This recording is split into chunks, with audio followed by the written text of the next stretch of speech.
Hello and welcome to this week's episode of Pick Up Sports Talk Fantasy Edition. I'm Brandon Schiff. And I'm Spencer Stein. We had another good week of football as usual. But we're going to start this episode with some breaking news. Deshaun Watson's being rumored to be traded to the Dolphins. Tua going to the football team. We're not going to talk too much about this in the fantasy episode right now. We're going to talk a lot about it in the regular episode. So please check that out. But I just wanted to get that out there because it just came up on my phone. It's not official, just rumors. Yep. So speaking of the quarterback position, let's just get into last week without talking too much about this.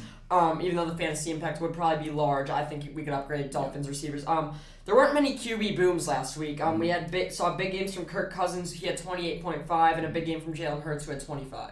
Yeah, both of them had pretty good games. Overall, just quarterback position, like you said, pretty weak. Lamar Jackson, I know, will be in our bust category. But yeah, even though they won by a huge fashion, he will find himself in the bust category. Yeah, and some of our regulars scored a good amount of points, but we had nothing big. Let's get to the running backs. These are much more interesting. Derrick Henry, let's start there, had 35.6. So, Brandon, do you think we should expect him to get 30 points a game? If you're a Derrick Henry owner, is that what you're aiming for? Yeah, so if I'm a Derrick Henry owner right now, I'm extremely happy because the guys who I taken before him are either hurt or underperforming. But to be honest with you, I can't expect 30. He's had 3 touchdowns, I think, 3 times this season, so that's half the games. That can't be expected for a full season. But with that being said, if someone were to do it, it would be Derrick Henry. But I think a steady point amount that you should be aiming for is probably anywhere between 23 and maybe 25 a week at him. I think that's maybe a touchdown or 2 because he's just so key in their offense. 8 guys in NFL history have got 2,000 yards rushing this season. Maybe 9. I'm pretty sure it's 8. One of which being Derrick Henry last year. None of those guys have come close to getting 2,000 the next year, and he's on pace to get well over 2,000. I think he'll get there even without the extra game this year. I think with him doing that again, you can't necessarily expect 30. You can't expect that out of anyone. He still had a few bust weeks, but I think if you're a Derrick Henry owner and you're coming down to a Monday night game and you're down 29, it's by no means out of reach. So you're hoping for 30. It's not reasonable, but I still think you can expect it to happen at half the games. Yeah, that's fair. Another player I want to get to, Leonard Fournette, he had 30.7. Spencer, should his recent production be seen as sustainable? He's been averaging 24 over the past 3 weeks. Not to that level, but he's an RB1. I think he's startable. He's definitely startable. He's maybe not an RB1, but he's a top 20 RB in my mind. He's a must start. I wouldn't expect him to get 25 a week by any means, but his production overall is sustainable in that offense. Yeah, I think he's really just made it clear to all fantasy owners he is the RB1 in that offense, and he's basically the only running back in that offense. You can say Julio Bernard gets a little bit here and there, same with Ronald Jones, but he has boxed himself in as the number 1 running back. And they do have a running game. People seem to underrate that somehow. He's getting a ton of carries. I am super high on him right now. Especially with Brady being unable to run. Yeah. 2 more quick hitters we're going to get to. Jonathan Taylor. I've been saying all year he's going to finally get there. Even when the touchdowns weren't there, I think he's going to keep up this pace.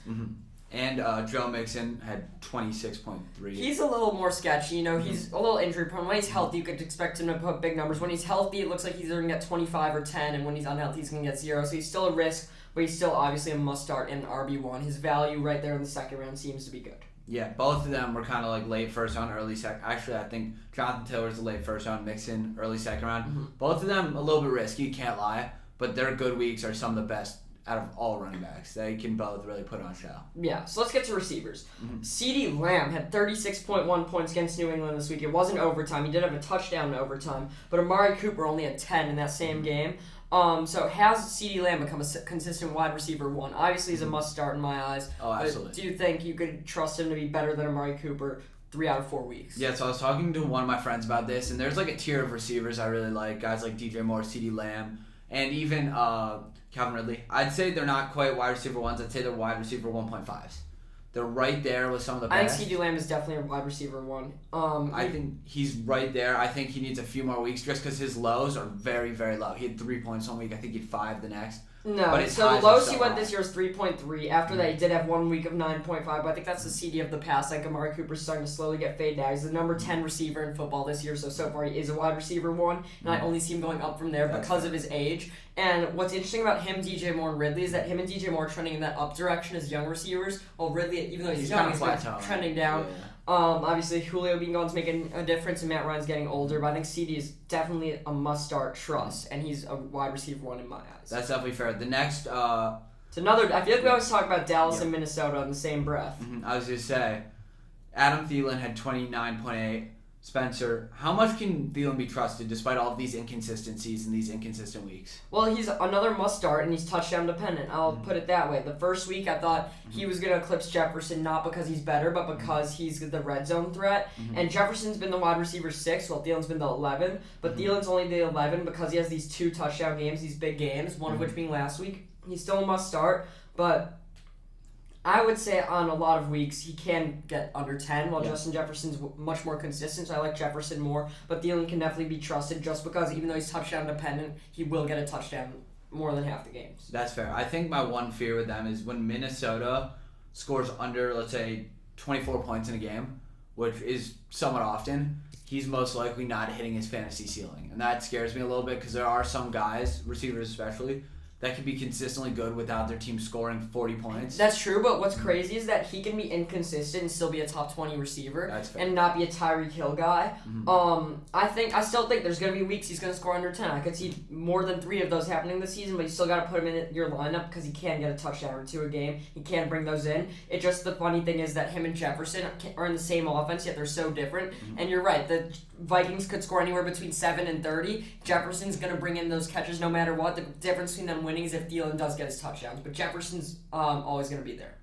So speaking of a wide receiver in a system with 2 main receivers, Cooper Kupp with 34, he had the next most points after CeeDee Lamb.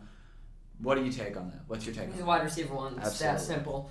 Robert Woods is still going to get targets, but he's slowly being faded out. Two more quick hitters. Jalen Waddle at 29. Saved my game for sure. Saved your game. I trust him with Tua there for now. He has a connection with him, but who knows how much longer Tua's going to be there. Deshaun Watson would only help him. I don't know if he's going to get on the field this year. And Peoples-Jones at 26.1 is kind of a joke. It's just because the entire offense is hurt. That's the only thing. Yeah, and Thursday night, I do not like their offense overall. We'll get to that in our boom bust predictions. How about tight ends? Noah Fant at 24.7. What do you think about his production? I think he's inconsistent, but the truth is that if you have him, you're lucky because every so often you're going to get a 20-point week, you're going to get a 17-point week. My only fear with him is the 3-point weeks here and there, maybe even the 2-point weeks, but most tight ends below him are getting those somewhat consistently either way. He's a tight end 8. He's a guy getting the 7th round. If you can't get Kelsey and Waller, obviously Mark Andrews is emerging as an option. But if you're gonna wait until the 7th round to get your tight end, might as well get Noah Fant. He has a lot of weeks where he scores around 10. He obviously had a boom week. He does have his bust weeks. He's your average tight end in my eyes. That's completely. Another guy, Mike Goseki. I actually like Mike Goseki. I think more than Noah Fant. He's been having better weeks the past couple of weeks. He seems to be pretty consistent, to be honest. And last year he started bringing catches too. I actually picked him up, and then it all tailed off. Do you think it's going to tail off for Goseki? I think I don't know because that Dolphins offense kind of scares me a little bit. I think Goseki does get somewhat consistent target share, so I won't be too afraid. But if you do start noticing weeks where you see 3s, 2s, maybe a 5 here and there, that is something to definitely know. Maybe not have him as your starter, maybe move him in a trade. But for the time being, I'm not at all afraid about him and his inconsistencies. Agreed. It can tail off the end of the season. I still don't put him necessarily above Noah Fant. I put him right in that category. But going forward, I think you can trust him to start unless you have a guy who's much more reliable than him, like your Kelce's, Wallers, and even like Mark Andrews. Yeah. The big question for me is if you have Kittle coming off IR, who do you start? A guy like Goseki, who's emerged himself, or Dawson Knox, or or Kittle. Dalton Schultz, too. Yeah, so week 1, I don't know how much I trust Kittle. But let's move on to our bust of the past week. You alluded to Lamar Jackson, who had 11.78 points. And this was the Ravens. We were first. It's surprising if you see that many points. They scored 34 points. They had 34. So do you think Lamar's dependent on close games because he, has been getting all those touchdowns in overtime and late in the game? And do you think the increased rushing share scares you a little? Because he still had 8 carries, but so did Devontae Freeman, so did Latavius Murray, so did Le'Veon Bell, all these guys. Yeah, so I think Lamar Jackson obviously is one of those players who thrives in these clutch situations. Like you said, close games, that seems to be the best Lamar we see. But I by no means would ever say he depends on these close games to play well in fantasy. I think he's one of the top quarterbacks. I think the rushing share does hurt him a little bit, but I think at the end of the day, he is the best offensive weapon rushing and passing on that team. He will, when it gets down to it, be getting the significant rushes and the rushes he deserves. Yeah, anyone's going to play better in a close game. In a blowout, everyone plays worse, even if you're winning, unless you get those points early. And I think normally I would expect him to get those points early, but there's no reason he's dependent on close games. I don't even think that's a valid term to say you're dependent on close games. And the rushing just scares me a little because they're more confident to rush than they were at the beginning of the season. But this is really how it's been his whole career with Mark Ingram. So I still trust him definitely going forward. The only thing that's kind of weird is that he only scored 11.7. The team scored 34. Nothing to worry about though. Another quick hitter, Justin Herbert had 11 points. This was in the same game, and they only scored 6. I think you can attribute this to the offense being bad, but do you think the Chargers offense can still play well against good defenses? Yeah, absolutely. I think they just had a bad week. We have a lot of Chargers on this list, which we'll get to. But yeah, Herbert's still a top quarterback in fantasy. I'm by no means worried about that. They just had a tough week. They only had 6 points. Yeah, it was a bad week and it was the worst time to have bad weeks. They're playing a bad defense. I still trust Herbert going forward, but I would not be shocked if he had a couple more bad weeks like this, while Lamar more confident in his consistency. Yeah. As you said, Eckler also only had 9.5. Same scenario. What about Chase Edmonds? So Chase Edmonds only had 8 points. Not terrible, but I don't know if he's startable anymore because I was super high on him at the beginning of the season. It looks like within 30 yards, James Conner's getting the carries. Yeah, so one thing I've just noted throughout the year is that every week Edmonds' projection goes down a little bit and Conner's goes up a little bit. Not something I'm super freaked out about, but it is something to note. I think he's startable because if you have Chase Edmonds, that means you probably didn't take your RB2 till around the 6th, 7th round maybe 5th. So I think he's definitely startable because the alternative is probably significantly worse than him. So yeah, I think Conner is definitely scary, and he does eat up a ton of those rushes, especially in the red zone, like you said. But you still have to start Edmonds if you have him. I don't think you could assume that about Chase Edmonds. Teams giving trades, breakout guys like Darrell Henderson. I think if you have someone better than him, you can start them. But if you don't be afraid. I just think that the red zone carriers are going to James Conner, and honestly, I'm about 2 weeks away from starting James Conner over Edmonds, because Edmonds gets the receptions. He has a lot of big carries. He was banged up last week, so you could say that could be the reason he only got 4 carries.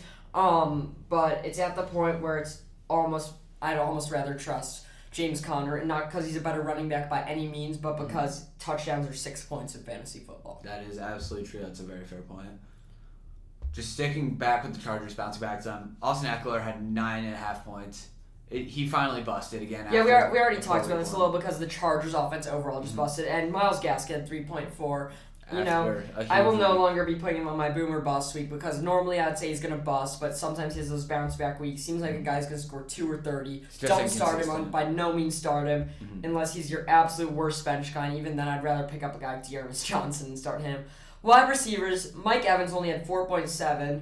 However, Godwin had 9.3, Antonio Brown had 24.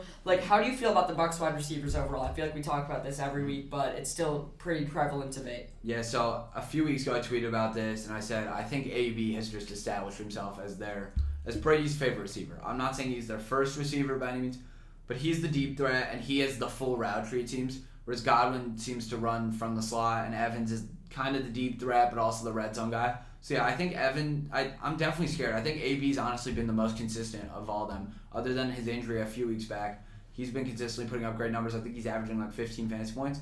I'm not necessarily losing faith in either of the two guys, but what I am saying is AB right now seems to be playing the best. Yeah, going into the season, I actually had Antonio Brown emerging as their number one guy. He got the most targets last year in Tampa Bay.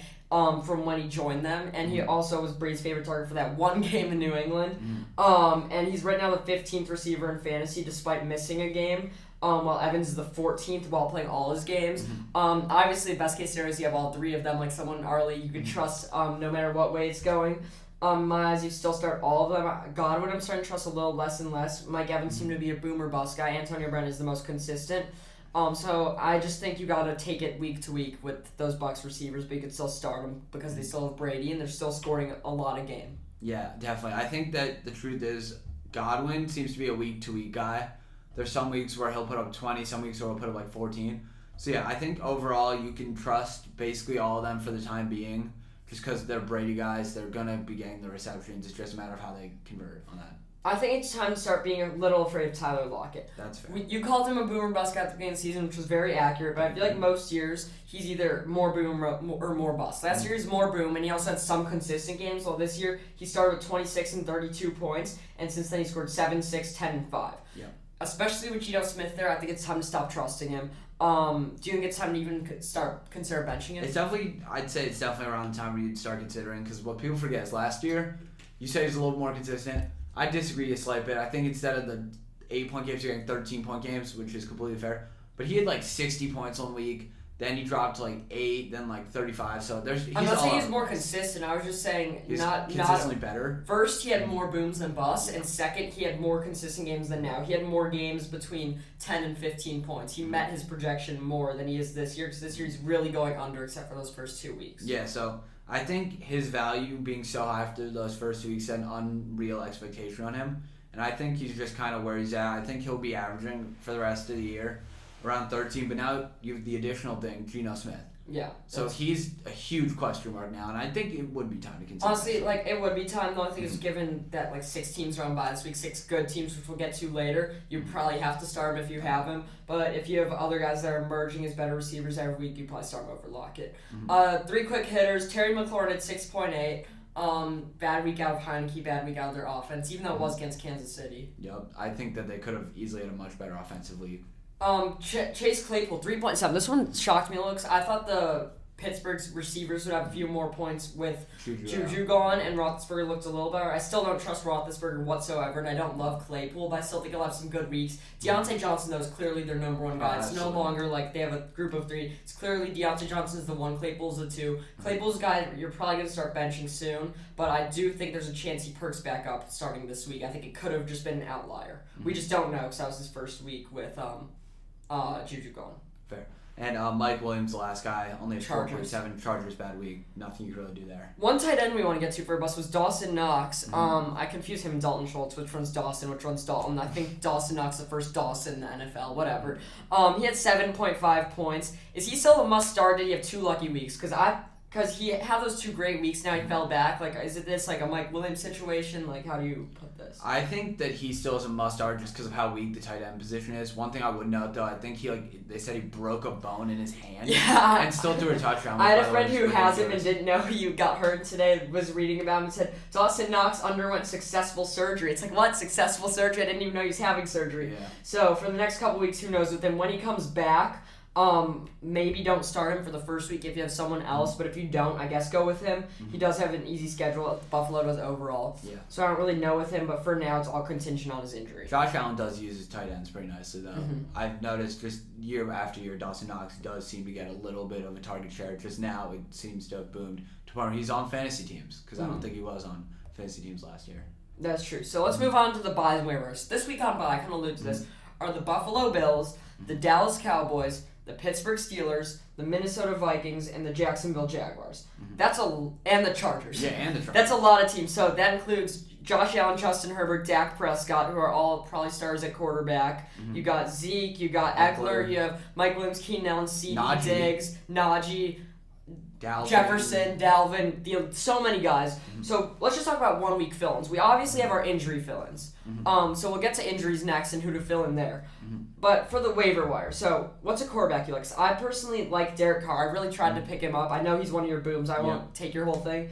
But a guy I wanted after I saw he was going was Tua. But now this report coming out about him maybe being traded, I think that's bad for him. So I don't really know who to turn to. But basically the best guy in your waivers, I don't know who that is. Yeah. But the top of my list is probably your Derek Carrs, your Matt Ryans, your Tuas. Yeah. And if you have to, Heineke. Even though he's had 2 bad weeks, I don't love Heineke. He's projected a lot. I actually like Jameis Winston over Heineke. I'm personally starting Winston over Heineke because I have Russ out with an injury, even though projections don't necessarily say that. So those are 4 guys I'd kind of turn to. Yeah, I was going to say, I basically agree with you with all them. One guy who you could potentially look into, though, Trey Lance, if he's healthy. He's not playing. It's going to be Jimmy G this week, and I still don't trust Jimmy G. Maybe Mac Jones against the Jets. I'm not really sure, but I like what you said you're going to say about Derek Carr. For running backs, a guy who I thought was rostered in more leagues than he is, but in ESPN leagues, he's only rostered 55%. Is J.D. McKissick. With Antonio Gibson out, or Antonio Gibson might be out, even if he's not, you play him. Same with Dearness Johnson, that's alluding to the Chubb injury. The running back market seems to be very scarce, in my opinion. If you have to go with one of Houston's running backs, I personally trade for Alex Collins, so you kind of want to maybe just back up your players if you can. So I'd say the best running back fill-ins are guys who are filling in for injuries. Yeah, and if you really want to get risky, which I don't know why you would, maybe take one of Baltimore's aging running backs and just hope for the best. Yeah, maybe pray for a big Latavius Murray week. We'll talk about him more in buy or sell. What about receivers? Who you got? guys like Darius Slayton and Bryan Edwards, I know, is getting fair amounts of targets from Derek Carr. I think he's a guy I could potentially look into. I don't think he's rostered in very many leagues. Yeah, I also really like Mecole Hardman. He's been on my team a couple of weeks. I just traded him, actually. He's a guy who is really boom or bust. If you think you have a lot of guys on bye and aren't looking good, need a boom guy. Obviously, Donovan Peoples-Jones we talked about, even though Odell and Jarvis might be back and Baker's out. Baker being out honestly really hurts it. But if you have to, you could go with him. Another last wide receiver guy that I might look into, Van Jefferson. I know we talked about this 3 or so weeks back. He's just a big play guy. If he gets his big play, he'll get you 18 points. And a guy, happy with last one, at the beginning of the season, I loved Amon-Ra St. Brown, and now he's slowly picking it up. The last couple of weeks, the last 3 weeks, he's had 13, 13.5, and 9.6. His targets are picking up. You can go with him or Khalif Raymond, but all these are pretty bad options. It's a heavy bye week. Yeah. I don't think. Do you have any tight ends? Yeah, just like two I want to look at. A guy, CJ Azuma. He does. I've had him on my watch list ever since that big Thursday night, but I'm terrified to put him in. Thank God I have Kelsey. Yeah, he's a little bit scary just because you really never know you're going to get out of him. And just Cole Kmet, shout out to the Bears. I think he'll start getting his targets. Hopefully. It's the goal. Injuries. So we talked about the backups for the injured guys. Let's talk about the injuries. Nick Chubb was out last week, so Kareem Hunt was starting a ton of leagues, and he got hurt. He's on IR for 3 weeks. So how do you think this affects the Browns' backfield? The Browns overall are such a run-heavy team. Like, I watch them. I've watched them every week, but every week they just seem to be running the ball more and more, and that could be due to Baker just being basically banged up all year. Their wide receiver core, they haven't had Jarvis. Odell's been inconsistent, to say the least. So, yeah, I think that I think you could pick up Dearness Johnson and know you're going to probably get a touchdown and probably somewhere around 60 to 80 yards. I think that they just run the ball so much more than any other team with that much talent. It's a shame the team playing the Browns tomorrow night's the Broncos, because most teams could get this opportunity and beat them. The Broncos are just so bad. With Baker injury prone and Chubb and Hunt out, plus they have no passing game. I don't know what they're going to do. I still trust Dearness Johnson. I think he will get a touchdown. I think he's going to have a big game. But when Chubb gets back, if he's healthy, he's going to be big too, while Kareem Hunt's still out. Receivers, I don't really know if there's many to talk about. I feel like there weren't many injuries that happened this week. Let's revisit the Titans. We talked about this last 2 weeks. Julio's back after missing 2 weeks, and A.J. Brown's healthy now. He did have an illness and had a good 16 points, I think. So what do you think about both of them? So they're both now. Let's backtrack a little bit. Last year I traded for Julio, and Spencer said to me, "You shouldn't have done that. He's gonna have the Q next to his name for the entire season." Yep. I said, "You're crazy. It's Julio Jones. He's a top receiver." Moral of the story, ever since then, he's had the Q next to his name. And now he's given that curse to A.J. Brown. It seems like every week both of them seem to have that Q next to their name. And I'm starting to not trust them. I know that A.J. Brown had a big week, but you can't have a receiver like that who's hurt that much. You know what I mean? I agree. Let's get one more receiver, Jerry Judy. He isn't returning yet, but he's getting closer. When he returns, do you think Cortland Sutton's production is going to be the same? I think it'll diminish a little bit just because Judy, I think during the offseason, established himself as the receiver one, and Cortland Sutton having to be out the entire offseason with that ACL tear from week 1 of last year. So yeah, I think Jerry Judy's going to be getting a steady amount of targets. Cortland Sutton will have a good week here and there, though. I'm not worried about Cortland Sutton's injury anymore. I'm worried about Judy's injury a little, so I think he might be slow when he comes back first. But Cortland Sutton's been a boomer bust guy all season, but the last 2 weeks have been booms. He's still a must start. What I just think is that he's going to have one less boom this year when Judy comes back. Instead of him having a boom 3 weeks and a bust 3 weeks, he's going to have a boom 2 weeks and a bust 4. Maybe that fourth one will be a consistent game instead. So I'm not worried about that. Let's return to running backs for a second. McCaffrey's been out, but now he's put on IR officially. That's 3 weeks. That's so tough for McCaffrey owners because you've been waiting for him all year to get back. If you're a McCaffrey owner, you're falling behind, don't be afraid to trade him to a contender. Because I know a couple of weeks ago in our league, there was a Derrick Henry for McCaffrey offer with some other pieces. The McCaffrey guy said, no, McCaffrey's a little better than Henry, and he'll be back soon. He's regretting that now. Yeah, he's definitely regretting that. I think McCaffrey, if your team's struggling and you're willing to trade him to a contender because you need to win now, don't be afraid to do that. Because 3 weeks is a long time in fantasy. 3 losses is a lot in fantasy. As I said, this seems to almost be a trend with McCaffrey. He plays 2 weeks, misses like 6, then plays another week here and there and misses more. So yeah, he's going to be injury prone for probably the rest of his career. And last one before we get to buy or sell. Antonio Gibson, we talked about McKissick being a fill-in a bit. Do you think Antonio Gibson's injury is major? I mean, he hasn't had great of a year. Yeah, I was going to say, he hasn't been good enough this year to a point where I'd say his injury makes or breaks your team. If he was your first running back off the board, you're probably struggling right now just because he's been averaging, I want to say, like 8, anywhere between 8 and 12 points per game. So yeah, I'm definitely I'm definitely worried about that, but it's not like your team's the first seed right now with Antonio Gibson. If you are, all congrats. I mean, that's crazy. Yeah, definitely. But this could be a very dirty week, with all these buys and all these injuries. So let's get to buys ourselves. We're going to bring in our friend, Eli Goodman, for this one. Yep. He kind of made some buys ourselves. Me and Brandon will give our analysis. We did this a couple weeks ago. We're going to talk about players who should either buy low for value or sell high because they're on a hot streak, or if he buys their performance. So come on in, Eli. Yeah, we'll start at the quarterback position. If you just want to give some of your QB guys you buy their performance. Yeah, sure. So I'll start off with my buys, like Spencer said. And the first one I want to talk about is Matthew Stafford. Obviously, this week he's against Detroit. I actually think he's going to have a big week. It's kind of like a comeback week for him. I think Henderson, along with him, will have a big week. But going back to Stafford, I think his weapons are really going to help him out for the rest of the season. I think he's consistently going to be a top 7, 8 fantasy quarterback. Yeah, and at the beginning of the year, he's kind of drafted as like that 11th or 12th quarterback off the boards. I think he's really established himself as a little bit higher of a tier. Absolutely. My next buy would be Dak Prescott. Yeah. Obviously, we know on the last play of the game against the Patriots, he, had tweaked his calf a little bit. Doesn't seem to be too big of an issue.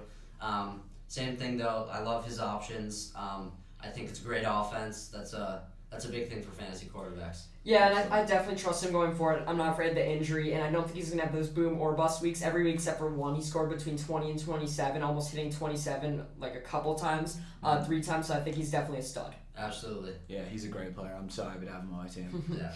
All right, so now I'm going to move to the sales for the quarterbacks. First guy I want to talk about is Aaron Rodgers. Wow. Rodgers is a great quarterback. There's no question about that. He beat my Bears this week. I know the 3 of us are upset about that. Oh, yeah. But looking at Rodgers' fantasy numbers, I think he's had maybe 1 week above 25, and then he's been pretty consistently around 20. And if you're happy with that as your quarterback for fantasy, that's all you. But at the same time, I think he's going to be sticking around that 20 number, except for maybe the game against Tampa with their weak secondary.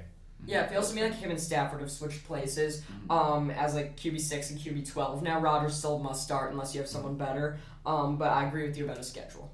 Yeah, absolutely. I think that Aaron Rodgers he obviously has some consistent weapons in Devontae Adams, but overall I just can't fully get behind him as a fantasy quarterback because of his lack of rushing and a couple other things. My next guy, and I don't love this pick, but I'm going to go with it, is Joe Burrow. Yeah. So if you look at the Bengals' schedule for the rest of the year, it definitely favors the running back. And if Mixon can stay healthy, he'll look great against Detroit. And with good matchups like that going forward, I just don't see a reason for Burrow to, like last year, having to be throwing the ball, 45 times. I think Jamar Chase will still be fine, but Burrow might not put up, the 30-point games. I'm terrified about an injury, too. He got injured once this year already, and that wasn't even due to his O-line. He still got a terrible O-line, so I'm worried about that a little. But I agree with you about his production. He's been the quarterback 14. I wouldn't start him, but he's a decent guy to have on your bench, maybe keep. Absolutely. He's a good bye-week guy for sure at the moment. All right, so now we're going to move to the running backs. The first buy, as you can see, I'm a big Wisconsin fan, but my first buy is going to be Jonathan Taylor. He started off the year well, had a few bad weeks, and this week he turned it on. Yeah, beginning of the season, I actually said he was my RB3. I thought he would move up there because, I could have just gone with Dalvin, McCaffrey, and Derrick Henry, but that would be too simple. Had to put in Jonathan Taylor. If he was getting those touchdowns those first 3 weeks, he would be at RB3. By now he's at RB5, and he didn't even get his first touchdown until week 4. So I think he's going to stick up there and end up being an RB top 3 running back, like I said. Yeah, like you said, he's been consistently good without these touchdowns, and now he's going to start getting them more and more. So yeah, the sky's the limit for him. And I think the other thing with him is he's more involved with the passing game than people probably would have anticipated. Yeah, I thought Nyheim Hines was going to steal a lot, though, so he's been really good in the passing game, especially that touchdown against Baltimore, the first drive of the game, that 74-yard passing touchdown. So he's also very explosive out of the passing game. So you get that 1 point for PPR plus all those yards. No question. All right, so my next buy for running backs, other than this week, it's whoever the Bears starter is. This week, it looks like maybe Damien Williams could be out and he could still be on the COVID list. And in that case, I would definitely start Khalil Herbert. But going forward, whoever the clear Bears running back starter is, which would be David Montgomery, I'm a big fan of. Yeah, I know you have all 3 Bears backs. You're a fan of that. Khalil Herbert looked great. I think he's talented. But the O-line seems to be decent out of the running game. If you had to start Khalil Herbert or Damien Williams this week when they're both healthy, who would you start? If they're both healthy, thinking that Damien Williams isn't going to practice today, I would go with Khalil Herbert. I think he'll be fresher and will be more involved with the practice this week. Yeah, and even in the game, they were both playing. Khalil Herbert got 7.5. while Damien Williams still got 15, so they're kind of right there. But I think Nagy's going to try and develop Herbert if he's smart enough to make that move, which he hasn't shown in the past. Yeah. Let's get to some running back sells. Sure, so the first one, you guys definitely touched on it earlier, would be Antonio Gibson. I think that shin injury is definitely, it's worrisome. And I also think that J.D. McKissick, unlike Jonathan Taylor and Nyheim Hines, is going to steal a lot of the passing game. He already has started. He's had a few weeks better than Antonio Gibson. Yeah, he's really just taken up a huge load in that offense, and I think that Antonio Gibson's scary. We'll see how Tua likes him. Exactly. Yeah. My next sell is going to be CEH. CEH's backup, Darrell Williams, this week put up more fantasy points than CEH had this entire season. And to me, that just really says, we don't know how good CEH really is. Yeah, and if anyone's watched us, they know every week me and Brandon talk about Edwards-Helaire and Sanders. Brandon's more into Miles Sanders, but I hate Edwards-Helaire. Him and Miles Sanders are my two do-not drafts. We promised we wouldn't talk about Miles Sanders again because he's just been horrendous, especially last week. He got 3 carries. Yeah. So I don't like either of them, though, so I agree with you on selling Edwards-Helaire. Even if you don't get much for him, he's on IR, and his carries are going to get taken, so I'm not a fan. All right, so now I think we're going to move to the wide receivers, and my first buy is going to be Deontay Johnson. I think, listen, I hate the Steelers' offense. There's no question about it. But the amount of targets this guy gets, especially with Juju going to be out for the rest of the season, I believe, I think his target share is going to keep him in the top 15 of. Yeah, that's true. I think it's going to keep Deontay in the top 15 of fantasy receivers for the rest of the year. It's ridiculous how much better he's gotten the past year. I know he had a dropping problem last year. He seems to have resolved that for the most part. He's improving so much. He's one of my favorite receivers to watch. And I actually want to touch on that bit. In fantasy, personally, I can't talk about dropping problems at all. If they're getting the targets, you've just got to trust them. They're pro receivers. People are telling me with Hollywood I should be scared about his dropping problem. I'm not worried about that. If they're getting targets, that's all I care about. If they're dropping the ball, so what? I'm going to deal with it. It's as long as they're getting targets. The only thing I worry about is if their drops lead to diminished targets. Right. Yeah. So, but in a game, if they get drops, for me, it's all about targets. Exactly. I mean, it's not like Deontay's going to get, 6 targets and he's going to drop 4 of them. It's just not going to happen. It's all about how many chances they get. You just got to trust that they're pros and they'll get the job done. Exactly. My next buy for wide receivers is going to be Antonio Brown. Again, like Brandon said, I do think that Antonio Brown has officially become Brady's favorite target. He's explosive. The Tampa Bay offense is incredible, and I see no reason why you wouldn't love him going forward. Agreed. We kind of touched on that earlier. What about your sells? Sure. So the sells, this first one, it's not exactly I don't like this guy for the rest of the year. I think if you need to get rid of this guy right now, now's your time, and that guy's DeAndre Hopkins. He's coming off of a big week, and if you've been wanting to get rid of him, I would say now's the time. But he's going to be consistent for the rest of the year. I definitely trust him going forward. The only thing I would say that I agree with you is that I would lean towards trading him away than trading for him because you can get good value. And we've seen him have those bust weeks. We also haven't seen him go over 26, but he has had 3 weeks where he scored over 20, including that 26-point week. So I still definitely trust him. I still think he's going to have most of his weeks not bust, and he's going to start having more consistent weeks. I don't think it's going to be as much as 26 or 5. I think it's going to be more of 26 or 15, so I still trust him. But I agree with you that if you could get a ton back for him, then do it. Yeah, absolutely. He's a huge piece in any trade you put just because of his name value and his talent. But yeah, if you can put him in a big trade with the RB2, he's the guy who will get you a Tyreek Hill or a Devontae Adams. All right, so my next sell is actually Julio Jones, and as Brendan talked about this, we have no idea when this guy's going to play. I mean, he plays, he gets injured. Benchable. You could definitely bench him. Absolutely. I mean, he plays, he gets hurt, then he's out for the next week, and when he comes back, it's a. And even when he plays, he's not even the number 1 receiver there. I agree with you. If you could trade him for anything, if you could trade him for a bag of rocks, go do it. Honestly. I think you have one more kind of sell. So the last sell. I hate this one. You could debate this one, and like D-Hop, this isn't I think this guy's not going to be good for the rest of the year, but Hollywood Brown, with Rashad Bateman coming back, I think Hollywood Brown is not going to have as consistent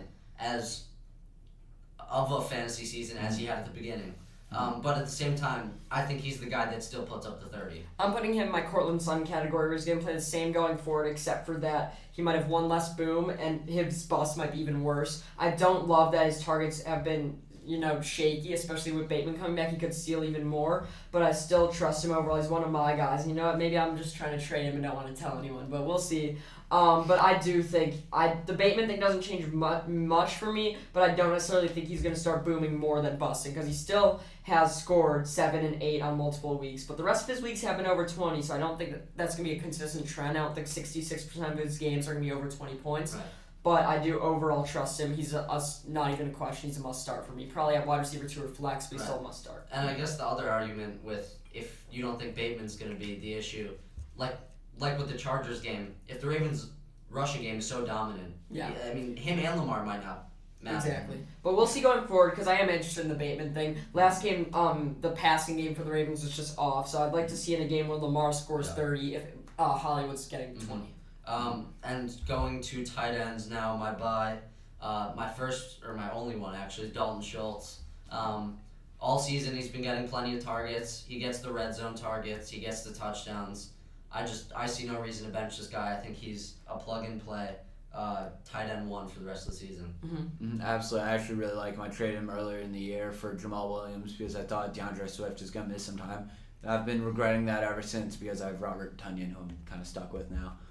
So I think that Dalton Schultz is an absolute stud, and he gets a ton of red zone attention from Dak. Drop Tonyan already. Yeah, I'm working on it. Or trade him. Yeah. Yes. My tight end sell is actually Hunter Henry. I hate this one. I gotta disagree with. So they brought in Gino Smith and Hunter Henry over the offseason. At the beginning of the season, it looked like Gino was the guy, and now it looks like Hunter Henry's the guy. And for the rest of the season, it's gonna be this flip-floppy thing where Gino's gonna have the game with a touchdown and 5 catches. Hunter Henry's gonna have the game with 5 touchdowns and catches.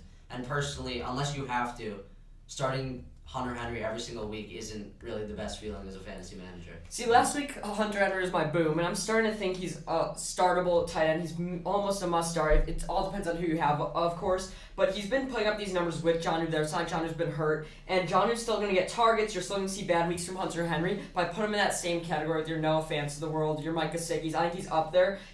It's also the fact that he's establishing a connection with Mac Jones, which is very good. He only had 2 targets last week. Yeah, he still had 10.5 points because he had the touchdown. Just that fact that he's the red zone threat over Jonnu seems to be a good thing. I trust him. I think he's going to go for double digits again this week. It's not going to be like that every week. He will have his weeks under, but even when he was playing bad, he wasn't getting below 6.1. So he's still getting probably at least 3 targets a game. So I feel very confident starting him, and I feel like there's a chance every week they score 16. I wouldn't feel like too worried he's going to go below 8. Yeah, I mean, just the issue for me is that unlike Dalton Schultz, who we were just talking about, he's not getting the targets. Dalton Schultz is getting the targets and the touchdowns. Hunter Henry's a guy where he needs that touchdown to be last week, but not the weeks. I mean, yes, he scored. The difference between him scoring 8 and 14 has been the touchdowns. But the weeks before this week, he did have 5 targets and 8 targets respectively. Before that, he had 6. So Mac Jones does like him. I trust him going forward. Might not be a top 10 guy. Right. He's definitely not a top 5 guy, but he's definitely very startable. Sure. Yeah, he's right in that category of no offense, just guys that you would like to have on your team. And it's very much like Kelsey, Waller, Mark Andrews drop off. Yeah. Even including Hawkinson at this point. Kittle? Yeah. And Kittle. Kittle is just a different story. I don't trust him coming off the injury. When he comes back, I won't even start him. Mm-hmm. But if he starts playing well, if he has 2 good weeks, he goes all the way back up to 4 or 3. For sure. Mm-hmm. So thank you, Eli, for joining us. Now, no problem. Me and Brandon are going to now move on to our boom and bust predictions of the week. Brandon, you can start the QB boom. Yeah, so my quarterback boom for this week, Derek Carr versus Philly. I think that they're going to take full advantage of a mediocre Philly defense. They're going to have a big week. So my boom of the week's actually 2.